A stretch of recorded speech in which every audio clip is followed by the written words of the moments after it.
Միացյալ Նահանգների նախագահ Դոնալդ Թրամփը և Ռուսաստանի նախագահ Վլադիմիր Պուտինը մեծ 20-յակի գագաթնաժողովի ժամանակ երկրորդ մասնավոր հանդիպումն են ունեցել, որի մասին մինչ օրս պաշտոնապես չէր հայտարարվել։ Սպիտակ տունը հաստատում է, սակայն շեշտելով, որ նախագահները Համբուրգում ընդամենը կարճ զրույց են ունեցել երկրների ղեկավարների համար նախատեսված ճաշից հետո։ Համբուրգում Թրամփի և Պուտինի երկրորդ հանդիպման մասին առաջինը հայտնել էր ամերիկացի քաղաքագետ Եվրասիա գրուպ քաղաքական խորհրդատվական ընկերության նախագահ Յան Բրեմերը, ով միանգամայն այլ պատկեր է ներկայացրել։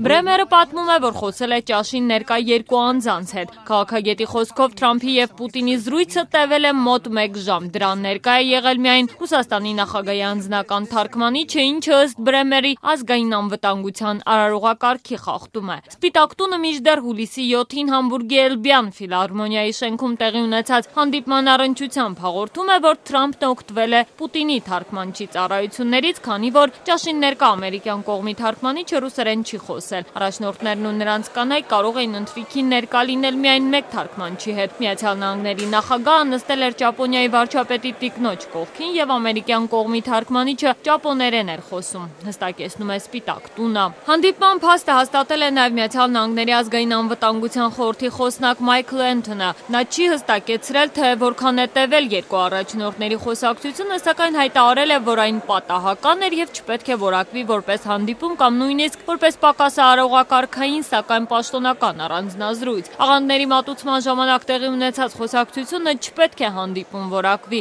շեշտել է Էնթոնը։ Կեղծ լուրեր, արձագանքելով ամերիկյան լրատվամիջոցներում լայնորեն քննարկվող թեմային, Թվիտերում գրել է նախագահ Թրամփը, հավելելով, որ մամուլին հայտնի էր այդ ընթրիքի մասին, որի նախագահներին և նրանց կանանց հրավիրել էր Գերմանիայի կանցլեր Անգելա Մերկելը։ Թրամփի և Պուտինի առաջին պաշտոնական հանդիպումը հուլիսի 7-ին Համբուրգում մեծ 20-յակի գագաթնաժողովի շրջանակում տևել է մոտ 2 ժամ։ Զրույցի մեծ մասը, ինչպես հաղորդել են կողմերը, նվիրված էր ամերիկյան ընտրություններին Ռուսաստանի ենթադրյալ միջամտությանը։ Այդ հանդիպումից հետո Պուտինը հայտարարել էր.